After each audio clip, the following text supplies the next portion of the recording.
Na tarde de domingo, logo após o Dia de Ação de Graças de 1998, a jovem de 19 anos, April Boss, não compareceu ao seu turno de trabalho noturno no Grand Haven Plastics, situada ao sul de Muskegon, no Michigan. April trabalhava em tempo integral, enquanto também cursava o Muskegon Community College. Quando um colega de trabalho ligou para sua casa em busca de informações sobre o paradeiro da jovem, houve uma surpresa e uma confusão evidentes em ambos os lados da linha. April era conhecida por sua dedicação tanto aos estudos quanto ao trabalho, sendo uma excelente funcionária e, segundo sua mãe, Julie Cooper, uma filha exemplar. Ela era o sonho de qualquer pai. Faltar ao trabalho sem aviso prévio definitivamente não fazia parte de seu comportamento habitual. Julie Cooper, preocupada, não tinha notícias da filha desde o início daquela tarde. April havia saído para a casa de seu namorado, Jed Privak, onde iriam celebrar o Dia de Ação de Graças atrasado. O feriado foi na quinta-feira, 26 de novembro, mas a família decidiu se reunir no domingo, dia 29. Julie conhecia bem a família Privak e sabia que eles eram pessoas de confiança, então não havia grandes motivos para preocupação. Contudo, quando soube que sua filha não havia comparecido ao trabalho, ela tentou, em vão, entrar em contato com April por telefone. A apreensão crescia a cada tentativa frustrada, e em um impulso, Julie e seu marido Tom decidiram ir até a casa dos Privak. Era tarde, quase meia-noite, mas a angústia de Julie não lhe permitiu esperar mais. Ela precisava saber se sua filha estava segura. Quando chegaram à casa dos Privak, Julie e Tom notaram algo que os deixou inquietos. O carro de April estava estacionado na garagem, junto com os veículos que pertenciam à família. Contudo, algo ainda mais estranho chamou a atenção dos Cooper. Perto da entrada da garagem, um jovem estava inclinado sobre o que parecia ser o corpo de um homem estendido no chão. O cenário era desconcertante e incomum. No instante em que os Cooper chegaram, o jovem se levantou rapidamente e fugiu, desaparecendo para dentro da casa e presumivelmente saindo pela porta dos fundos em direção à mata que ficava atrás da residência. A cena que os Cooper presenciaram naquele momento foi algo que jamais esqueceriam.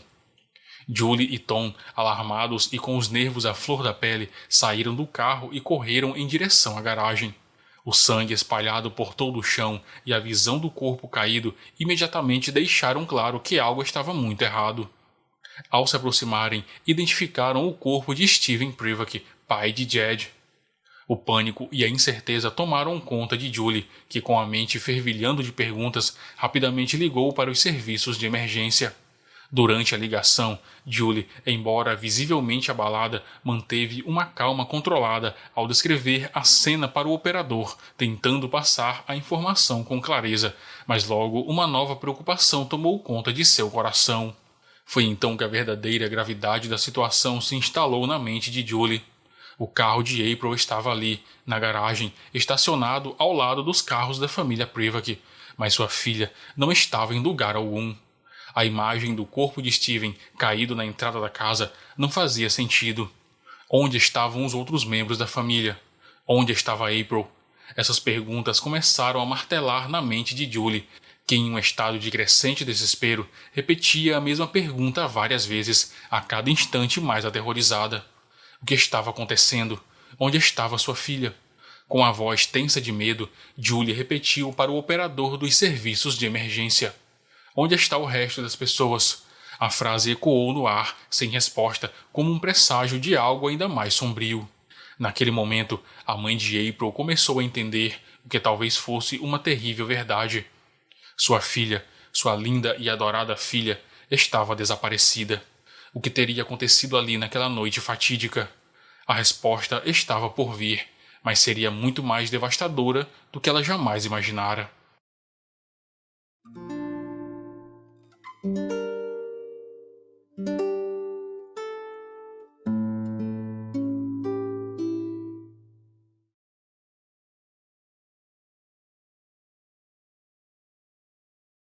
Muskegon é uma pequena cidade situada na costa leste do lago Michigan, conhecida por suas inúmeras oportunidades de lazer ao ar livre, além de ser um polo artístico e cultural vibrante. A poucos quilômetros ao norte de Muskegon encontra-se Dalton Township, uma comunidade que tem sua identidade fortemente ligada ao distrito escolar local. Foi ali, em 1998, que a vida de várias pessoas mudou para sempre.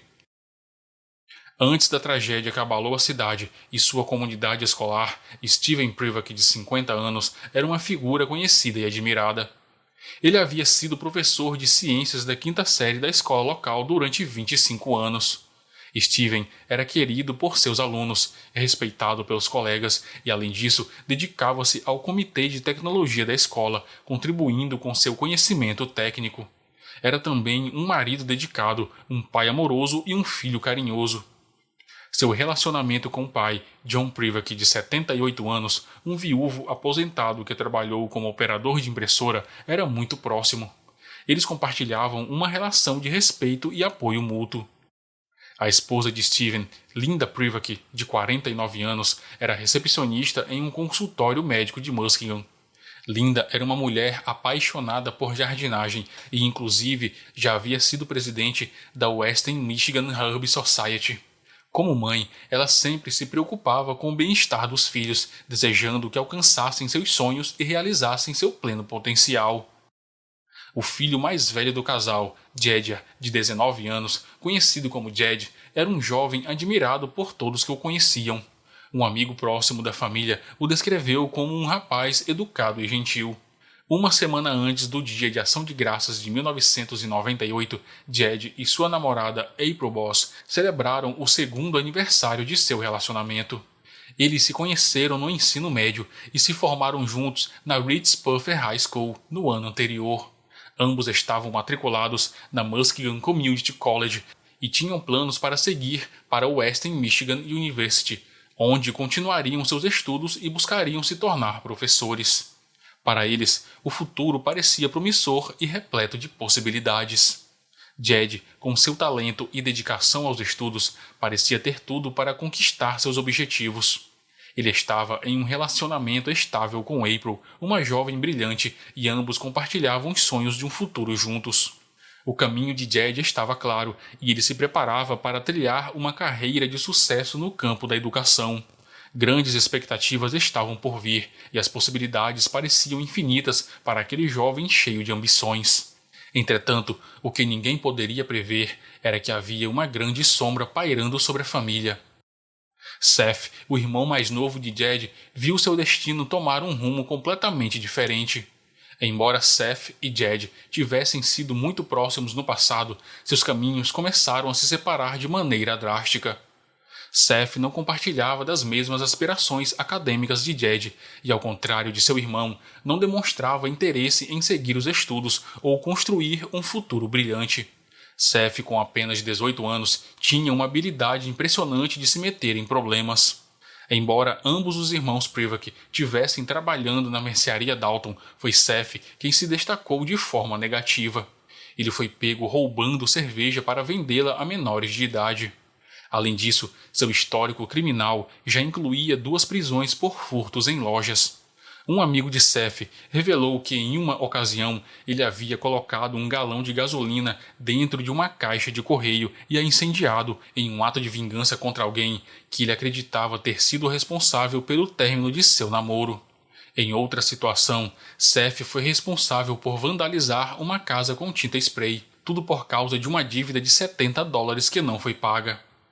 Enquanto isso, havia uma turbulência ainda maior acontecendo nos bastidores da vida de Seth, relacionada ao drama familiar que ele enfrentava. Poucos meses antes do Dia de Ação de Graças de 1998, Seth foi expulso de casa, mesmo sem saber que seus pais já estavam planejando uma separação definitiva para ele, especialmente no que se dizia respeito ao seu lugar na família e aos arranjos de moradia. A família Privack vivia em frente a um parque de diversões chamado Michigan's Adventure. Esse parque havia feito uma proposta para comprar a casa e o terreno onde a família morava. Steven e Linda aceitaram a oferta e já estavam em processo de construção de uma nova residência a apenas alguns quilômetros de distância. Quando chegasse a hora de se mudarem, Seth não iria com eles. Seus pais haviam chegado ao limite e não sabiam mais como lidar com seu filho rebelde, exceto permitindo-lhe a liberdade que ele desejava há tanto tempo. A última crise na casa dos Privac envolvia o desejo de Seth de comprar o carro de seu irmão mais velho. Embora os detalhes sobre o modelo do carro não tenham sido mencionados nas reportagens públicas, era claro que Seth queria aquele veículo e pediu ao pai que lhe emprestasse dinheiro para comprá-lo. A resposta negativa de Steven foi firme. Determinado a conseguir o que queria, Seth procurou o bom e velho vovô, que, como de costume, não hesitou em dizer sim. No entanto, sabendo que era altamente improvável que Seth pagasse qualquer parte do empréstimo, seu pai interveio, frustrando qualquer esperança que Seth tivesse de conseguir o carro. É seguro afirmar que Seth Privac estava profundamente irritado com seu pai por causa disso. Porém, muito pouco desse tumulto familiar era visível para aqueles que observavam a casa dos Privac de fora. Os vizinhos relataram que não perceberam sinais de problemas no ambiente familiar. Colegas de classe na escola também não acreditavam que Seth fosse capaz da violência que ele desencadearia em sua própria família no fim de semana de ação de graças. Alguns viam Seth como um garoto solitário, outros como alguém amigável, enquanto outros ainda o consideravam estranho. Mas na maioria das vezes, todos o viam como um adolescente quieto, com fala mansa e comportamento tranquilo, alguém que parecia apenas mais um estudante do ensino médio com problemas comuns da idade. Talvez o único colega de classe que não ficou surpreso com o que Seth seria capaz de fazer foi Steven Wallace, seu melhor amigo. Embora não fosse claro se Steven via Seth da mesma forma, os dois realmente eram muito próximos. Juntos, formavam uma banda de rock com mais um amigo, e era raro ver Seth sem a companhia de Wallace. No sábado, 28 de novembro de 1998, um dia antes do almoço de ação de graças, Seth Privac fez uma tentativa de se armar para o que seria um ato de violência sem precedentes. Ele foi até uma loja Major local, onde tentou comprar munição de calibre 22. Sua tentativa foi frustrada quando o atendente da loja lhe informou que para adquirir aquele tipo de munição era necessário ter pelo menos 21 anos. Determinado, Seth tentou novamente, mas foi recusado pelo mesmo atendente, que manteve a mesma restrição. Mesmo assim, o jovem não parecia disposto a desistir. Ainda naquele dia, Seth fez uma ligação para seu amigo Steven Wallace. Durante a conversa, ele revelou um desejo macabro, afirmando que gostaria que seus pais estivessem mortos. Wallace aparentemente ignorou essas palavras, acreditando que seu amigo estava apenas desabafando, tomado por frustração. No entanto, o que parecia ser um simples desabafo logo se revelaria uma ameaça muito mais séria. Na tarde seguinte, Seth Privac ligou novamente para Wallace, dizendo de forma enigmática: "Está feito." De acordo com a polícia, Wallace imediatamente entendeu o que essa frase significava, embora não soubesse o quão devastador seria o próximo ato de seu amigo. Pouco antes da meia-noite de domingo, 29 de novembro de 1998, uma tragédia inimaginável se desenrolava na casa da família Privac. Os policiais do condado de Muskegon chegaram ao local e encontraram Julie Cooper, a mãe de April, em estado de choque, soluçando e ainda ao telefone com os serviços de emergência. Ela estava completamente desconcertada, não sabia onde sua filha poderia estar. O carro dela estava estacionado na garagem, mas ela não estava lá. O que estava evidente, porém, era a presença de um corpo na entrada da garagem e manchas de sangue espalhadas por toda a área. Os policiais começaram a revistar a casa e logo descobriram o horror que se escondia dentro das paredes da residência. Em um pequeno quarto nos fundos da garagem encontraram 2 corpos. Outro estava em um quarto no porão e ainda outro no banheiro do andar superior. Dentro de 1 hora após a chegada da polícia, um jovem surgiu da mata dos fundos da casa dos Privac. Era Steven Wallace, o mesmo jovem que mais cedo os Cooper haviam visto curvado sobre o corpo sem vida de Steven Privac na entrada da garagem. Na verdade, ele se aproximou da polícia de forma voluntária e informou ao policial que algo terrível havia acontecido e que Seth Privak havia matado seus pais. A tensão aumentava ainda mais quando, mais tarde naquela noite, o telefone tocou na casa dos Wallace. Era Steven ligando da delegacia. Pai, ele disse em um tom de desespero. Não sei como te dizer isso, mas 5 pessoas foram assassinadas e eu estou sendo interrogado sobre isso.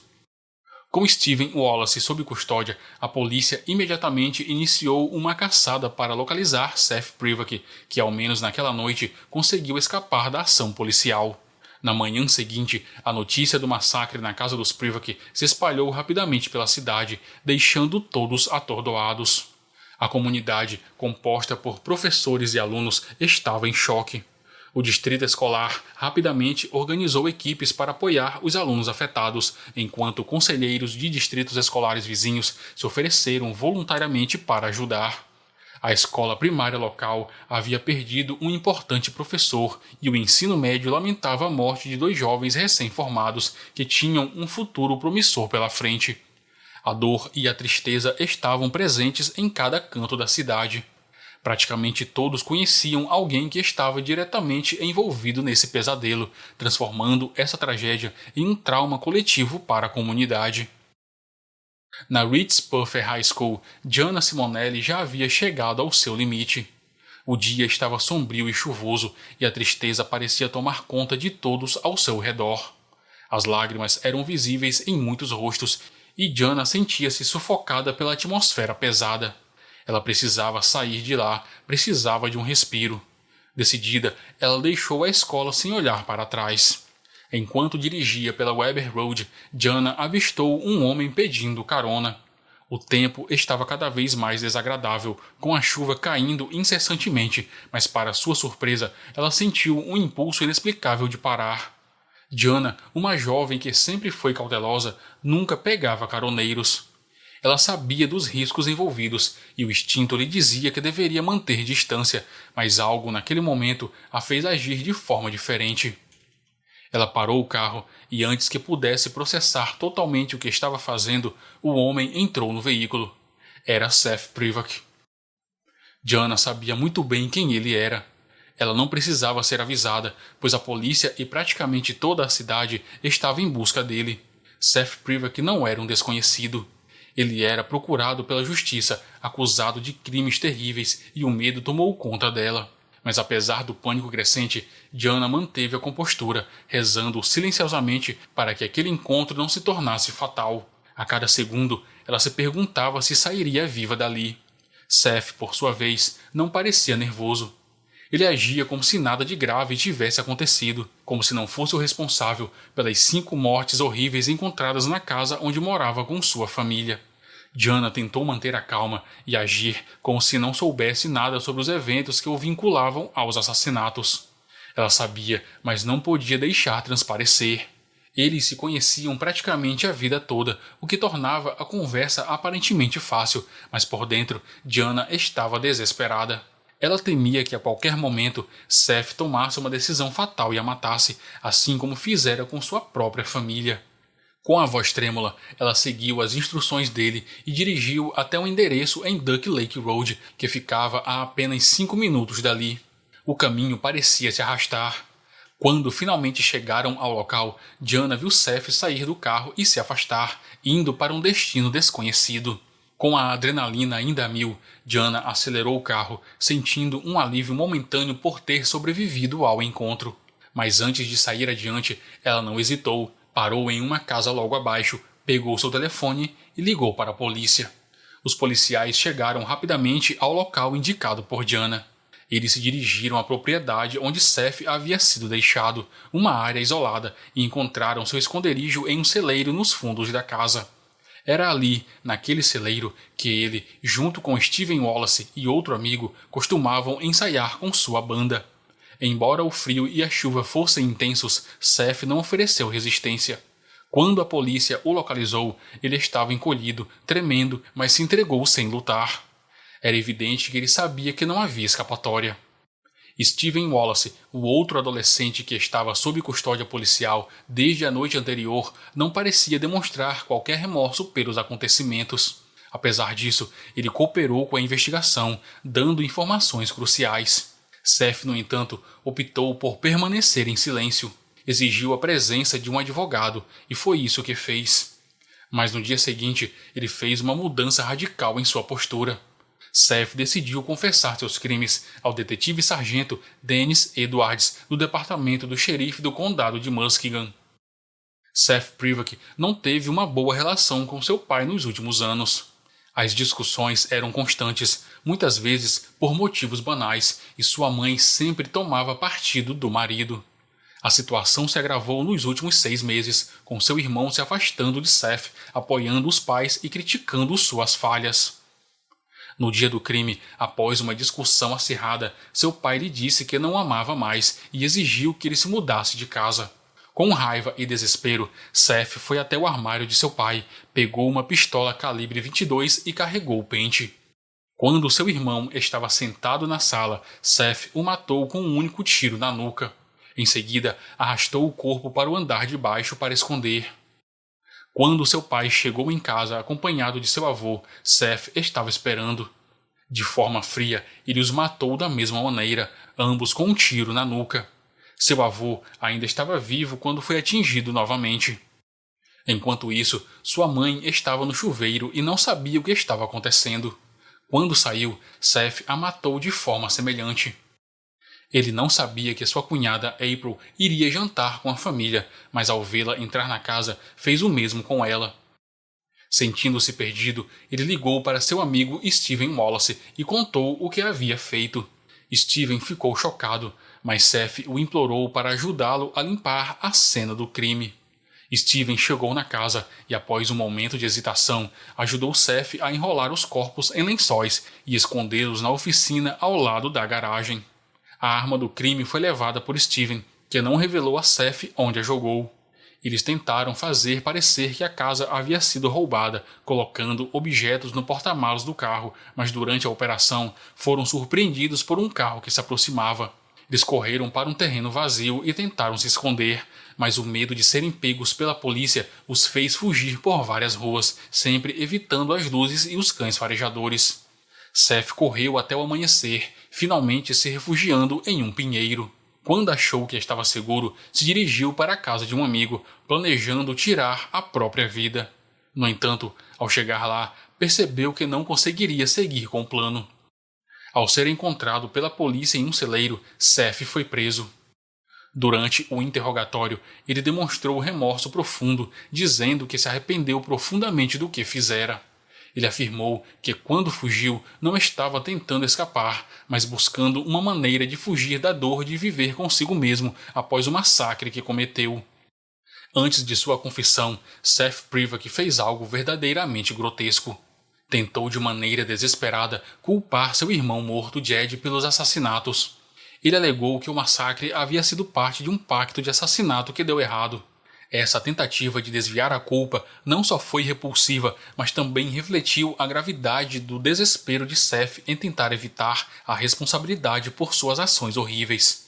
Finalmente, após intensas investigações e pressão, ele admitiu a verdade.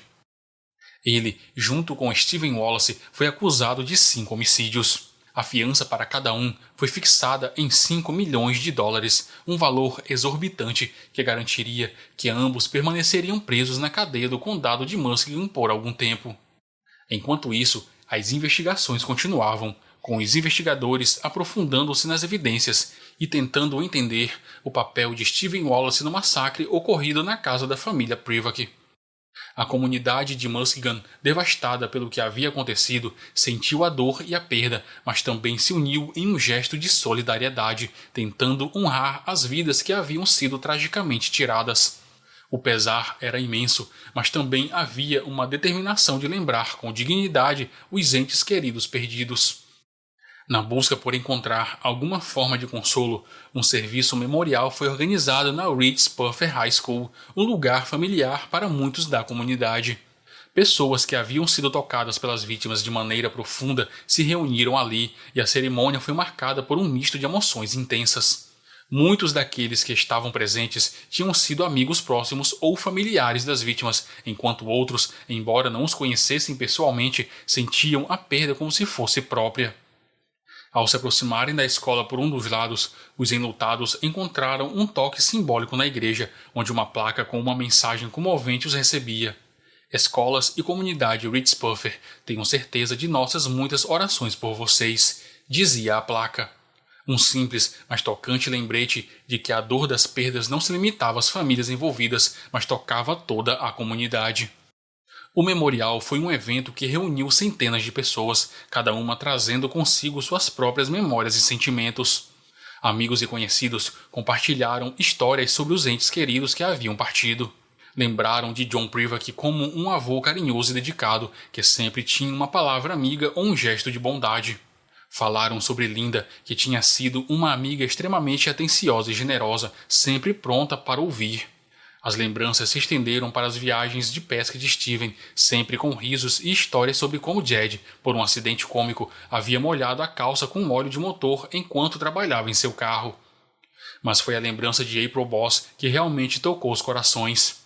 O sorriso dela, radiante e inesquecível, era lembrado com carinho por todos, assim como o vínculo especial que ela tinha com Jed. Era uma conexão única, algo que só quem a conhecia poderia compreender em sua totalidade. O memorial não foi apenas uma noite de lamento, mas também uma noite em que todos tentaram encontrar algum sentido em meio a um crime tão sem explicação. As lágrimas estavam presentes, mas também os sorrisos, as memórias e os momentos de leveza que se entrelaçaram com a dor da perda. Em cada fala, em cada história compartilhada, a comunidade de Muskegon se uniu, não apenas para recordar, mas também para tentar curar as feridas abertas por um ato de violência incompreensível. Por mais que buscassem sentido, a verdade era que o crime continuava a ser um enigma, sem justificativas ou explicações plausíveis. Cada pessoa ali presente sabia que não havia resposta para o vazio que a tragédia havia deixado, mas estavam unidos na tentativa de manter viva a memória dos que haviam partido.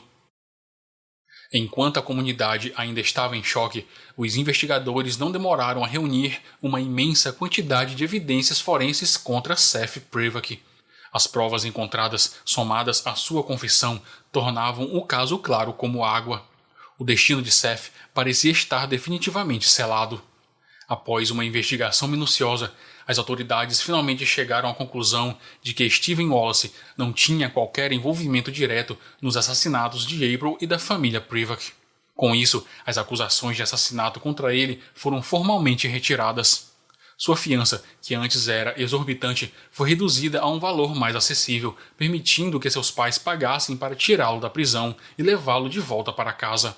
No entanto, apesar de ter sido descartado como suspeito principal, Wallace ainda enfrentava acusações graves de cumplicidade no assassinato.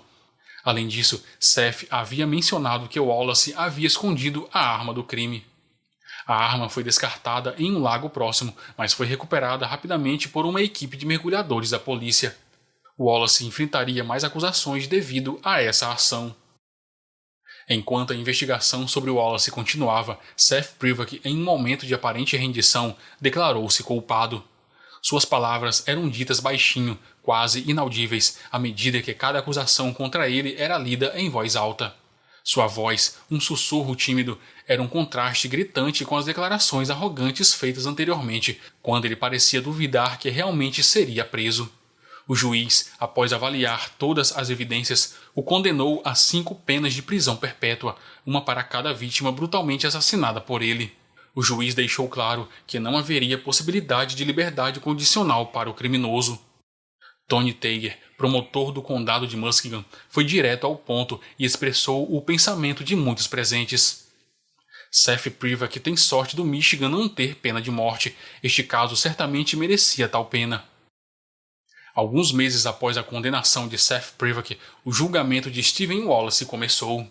Embora as acusações de assassinato tivessem sido retiradas, Wallace ainda enfrentava uma longa pena por ser cúmplice do crime. Sua defesa tentou argumentar que ele havia agido sob coação, temendo por sua própria vida. O advogado de defesa tentou convencer o júri de que Wallace era um cúmplice relutante, pressionado pela ameaça constante de morte por parte de Seth. Segundo a defesa, se Wallace não tivesse ajudado, ele próprio poderia ter sido a próxima vítima. A defesa sugeriu que a única razão pela qual o Wallace pegou a arma e a descartou foi a necessidade de proteger sua própria vida e evitar que Seth cometesse mais assassinatos. Afinal, como argumentaram, sem arma, Seth não poderia matar outras pessoas. No entanto, a acusação, com astúcia, observou que o Wallace teve inúmeras oportunidades para agir de maneira diferente. Após o telefonema de Seth dizendo "está feito", o Wallace foi até a cena do crime voluntariamente. Ele esteve lá antes, depois saiu e ainda voltou para ajudar a encenar um falso roubo. Apesar de várias oportunidades para alertar as autoridades, Wallace optou por não fazê-lo. Além disso, foi destacado que Seth havia dado a Wallace uma quantia de $300, o que sugeria um pagamento por seus serviços no encobrimento do crime. Depois de uma longa e tensa sessão de julgamento, o júri finalmente chegou ao seu veredito. O Steven Wallace foi considerado inocente. A decisão causou um grande espanto em quem acompanhava o tribunal. Muitos não conseguiam compreender como os jurados haviam chegado a essa conclusão, dado o contexto e as evidências apresentadas. Mas, por outro lado, os jurados simplesmente não acreditavam que a acusação havia conseguido provar sua tese de cumplicidade. Talvez, de fato, o Wallace estivesse correndo um risco de vida, mas essa dúvida permaneceria na mente de cada um dos jurados. A sentença de inocente para Wallace deixava uma sensação de incerteza no ar, com o caso ainda cheio de perguntas não respondidas. Após ser absolvido das acusações relacionadas a um dos crimes mais horríveis da história de seu estado, Steven Wallace fez uma promessa. Ele jurou que se dedicaria completamente a honrar seus pais, buscando a redenção e uma vida sem mais incidentes. Porém, apesar de sua aparente vitória legal, as dificuldades de Wallace estavam longe de terminar. Nos anos seguintes à sua absolvição, novos problemas com a justiça começaram a surgir. Wallace, em sua trajetória pós-absolvição, enfrentou uma série de acusações, incluindo violência doméstica, violações das condições de sua liberdade condicional e até mesmo a posse de uma quantidade significativa de fios de cobre roubados. Esses eventos colocaram a trajetória de Wallace em uma espiral descendente, marcada por conflitos com a lei e uma incapacidade de se afastar de comportamentos autodestrutivos. A história de Steven Wallace teve um fim abrupto e silencioso em 2021, quando ele faleceu aos 40 anos de idade. A causa de sua morte nunca foi oficialmente divulgada, deixando um mistério que ainda paira sobre sua vida. Sua história, que começou com promessas de superação, foi marcada por escolhas impulsivas e problemas sem fim, transformando-o em uma figura trágica que, em vez de buscar a redenção, acabou se afundando cada vez mais em seu próprio abismo de erros. Em 1998, Seth Privak cometeu um dos crimes mais terríveis que se poderia imaginar. Assassinou sua própria família, junto com sua cunhada, em um ato de violência brutal e sem explicações claras. Após esse massacre, ele se apresentou como alguém que havia cometido um erro irreparável, mas suas palavras não foram suficientes para apagar os horrores que ele causou. Seth foi condenado a 5 sentenças de prisão perpétua, mas ao contrário do que muitos poderiam esperar, a prisão não gerou o arrependimento ou a mudança de comportamento que a sociedade desejava ver. Durante os 12 anos em que cumpriu sua pena, Seth Privak continuou a viver uma vida cheia de problemas, até que em 2010, ele e outros 2 detentos da instalação correcional Kairos em Michigan decidiram fugir. O plano, que parecia uma tentativa desesperada de escapar de seu destino, culminou em um evento violento que se tornou a sua última tentativa de liberdade. Naquela fatídica manhã, Seth e seus comparsas conseguiram dominar um motorista que estava fazendo uma entrega na prisão. Com isso, eles tomaram o controle do caminhão e começaram a fuga. A situação tomou um rumo tenso e caótico quando o trio conseguiu abrir um buraco significativo nas cercas da prisão, abrindo caminho para a liberdade. No entanto, sua fuga foi interrompida quando os pneus do caminhão ficaram presos no arame farpado e o veículo parou repentinamente. A partir desse momento, os 3 fugitivos foram forçados a continuar a fuga a pé, em uma corrida desesperada pela liberdade. No entanto, o destino de Seth Privak foi selado. Dois dos fugitivos se renderam após a intervenção de um agente penitenciário, que com um tiro certeiro atingiu Seth na cabeça, encerrando a história desse homem de maneira violenta e definitiva. Seth Privak, que havia tirado 5 vidas inocentes, pagou com sua própria vida de uma maneira que parecia quase simbólica, como se o universo tivesse devolvido a violência que ele havia causado. Seu fim, no entanto, foi o de um homem que, mesmo após tanto sofrimento e punição, não conseguiu encontrar redenção, sendo derrubado de maneira brutal enquanto tentava escapar de um destino que ele mesmo havia selado. Se você gostou desse vídeo, não se esqueça de se inscrever no canal, curtir e compartilhar com seus amigos. Ative o sininho para não perder nenhum conteúdo novo. Obrigado por assistir até aqui, um forte abraço e até o próximo vídeo.